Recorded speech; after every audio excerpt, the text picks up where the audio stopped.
Welcome back to Coin Sense and Nonsense. Today, we got something really cool. I'm so happy I could... Oh, no. I've got a new addition to my YouTube tools here, or my filming arsenal. And this is a really awesome coin stand that I got from a fellow YouTuber. A lot of you guys know Dr. G, and I've coveted one of these coin stands for a long time. Dr. G has a cool channel on his own.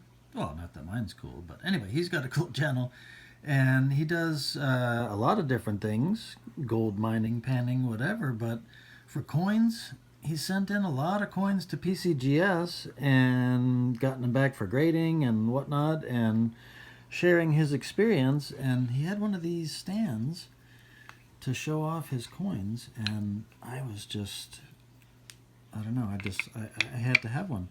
So all these years later, we're now friendly, and I got one.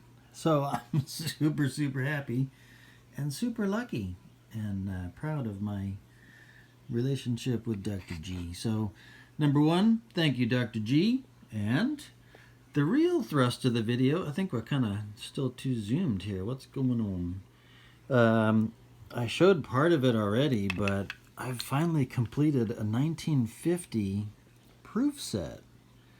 And I kind of pieced it together. One of my coin shops that I deal with had the cent and the dime. Someone busted up the set and bought the rest of the coins out of the set, but I got a deal on the cent and the dime. And then recently, I got that cool nickel and the even cooler $50. So let's check them all out on the Dr. G coin stand. All right, so let's start with the cent. And we're in tight, so pardon any reflections or whatever you're seeing in the background there. The fields are kind of shiny. Mirror-like. There's some marks on the slab, unfortunately, big scratches across Abe's face. But this is an awesome coin. This is a proof 66. It's not the top pop, actually 66 red. And the top pop is a 68, proof 68. And that's like a $5,000 coin. This one is a proof 66 red, like I say, and it's about a $125 value coin. There's no cameo designation on this one, and probably for good reason. There's really no, or not much, frosting there.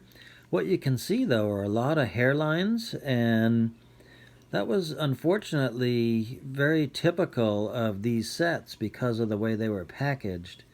They came in like cellophane envelopes that were stapled together with each, for each individual coin.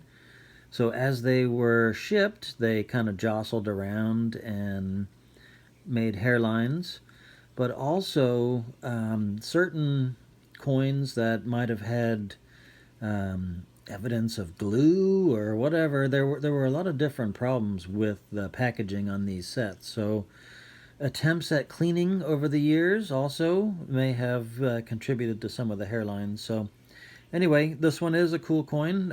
It was, like I say, left behind at the coin shop, and I was happy to pick it up. Would have been much happier to have the entire set, obviously, but I'm happy to have this one. So the wheat ears are cool, so I like having this, the older proof set and now complete. So very cool. Actually, in case we didn't get the full treatment here, let me get for the reverse. We're gonna at least get so you can see the hairlines and everything. But yeah, it's just very simple but beautiful classic design. So a little bit of frosting on the 1 cent there, but obviously not enough for a cameo. So all right, nickel time. So I love this one. I just recently picked this one up, and it is a higher grade in comparison with the rest of the set. This one is a proof 67, and And you can see it doesn't really have a lot of marks or hairlines there. The high points on his hair are all nice, usually kind of like above his ear is kind of a, and kind of where the bun is kind of a wear area where you'd see some marks. So this is a beauty, and yeah, it doesn't have quite enough for a cameo. It is close, and I had wanted to get a cameo, obviously, or maybe not obviously, but I had wanted to get a cameo, and they're not, super expensive for the nickel. This is about $110 coin in this grade. Proof 68, I think, is like 400 and some dollars, but when you get into the cameos, then it jumps up a little bit more. But yeah, cool coin. Let's check out the reverse here. Get the angle here. So yeah, again, very clean fields, and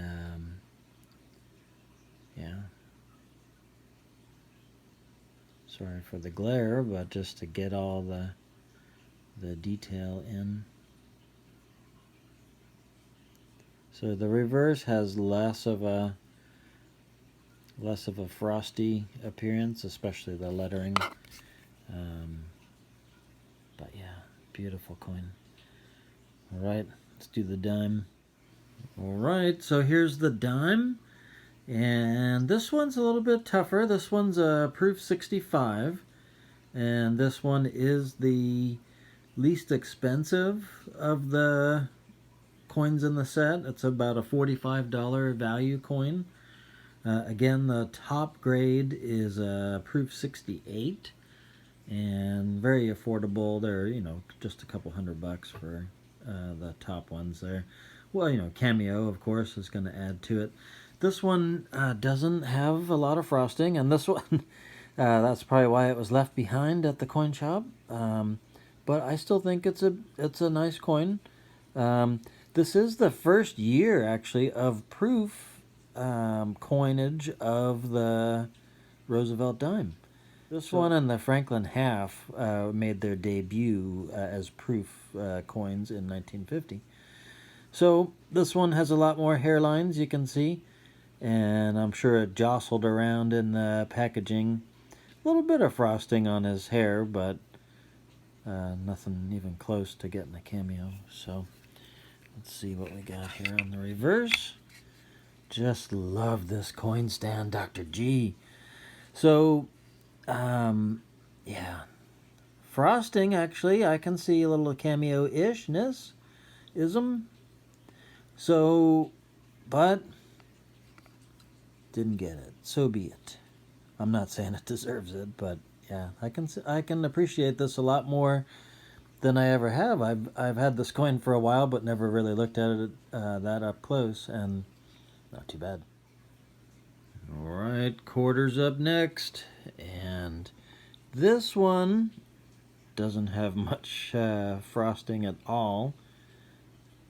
I would say it's probably my least favorite of any of the coins in the set, but I got a good deal on it. It's a proof 65, and it's about a $75 value coin in this grade. And again, top pop is proof 68. So had seen a deal on this and just picked it up cheap, just because I knew I wanted to complete the set and didn't care super much. It's really the first set I've completed in a graded, except for my dead denomination set, but this one's a legitimate recognized set. So reverse isn't too bad. There's a few areas of wear and tear on the chest there, or the breast of the eagle. But yeah, overall not a bad reverse. I like the reverse better than the obverse. A little bit of cloudiness, I would say, kind of near the wing. Is that some toning I see? Oh my goodness. Maybe, huh? So, not too bad. So let's get to the prize here of the set. We'll get to the Franklin $50. All right, now we're talking. Ooh, and I think I can change the level of frost here as I move. You can kind of see the background change a little bit. But anyway, this one is really, really cool. It's only, I say only, a proof 65, and I kind of settled for it. I did want to get a 66, but at almost double the price, I kind of settled for the for the 65. And you can see kind of at about the 3 o'clock or the 2:30 position, there's a little bit of a gouge there, or a huge gouge, and so that definitely knocked it down. So, but otherwise, ooh, this one is like near cameo on this side. Does have, yeah, I would say it could qualify if this was the only side. But there are two sides to the coin, and yeah, you can see also, a few marks here and there in the field, but overall, not too bad. So anyway, the other side is where we lost a little power, and not quite any frosting there to any degree to qualify as a cameo. So, but still a beautiful coin, and I think I did pretty well to get something that's close to cameo and still semi-affordable. So happy to have completed the set. It's not an easy set to get in high quality. They're hard to come by in cameo grades. 1950 proof set was the first one to be sold as a complete set.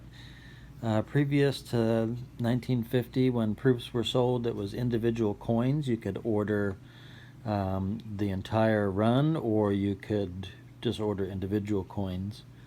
So this marked a change in how proof sets were distributed or sold. There are 51,386 of these sold in 1950, and it was kind of a struggle to get them out the door. Actually, they didn't start selling these until July, I believe, of 1950. So, and the story kind of behind these also, the reason they're not in the greatest condition, they had just resumed proof coinage after like an 8-year hiatus. 1942 was the last proof sets, and then World War II kind of halted production of proofs. And after the war stopped, collectors were saying, all right, bring on the proofs, and they didn't come. The Treasury didn't have enough money to do the proof program. So it wasn't until 1950 that legislation was passed that allowed for proof coins to resume. The 1950s, because it was the resumption of the proof sets, they weren't in good practice of taking care of the dies, and yeah, it just was an a subpar year for quality on proofs. So trying to find decent coins is somewhat tough. So this one doesn't have any of the pitting or anything. Some of the later die condition deteriorated, and there were marks like on the cheek and whatnot, like pitting things that you could see. So just a beautiful, beautiful coin. I'm really happy to have gotten this one and to have completed the set. So very gratifying. So I'm not going to win any registry awards with, kind of like an average of Proof 65, but definitely good enough in my book. So If I didn't mention it originally, the asking price or the original sale price for these proof sets was $2.10. And so the combined value of my coins and the grades they are is $855. So not too bad. So I'm proud to have the set, and I will build towards the modern, the more current years. I do have, I believe, 1956 onward.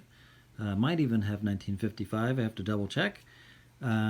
So just need to fill in 51, 2, and 3, and 4.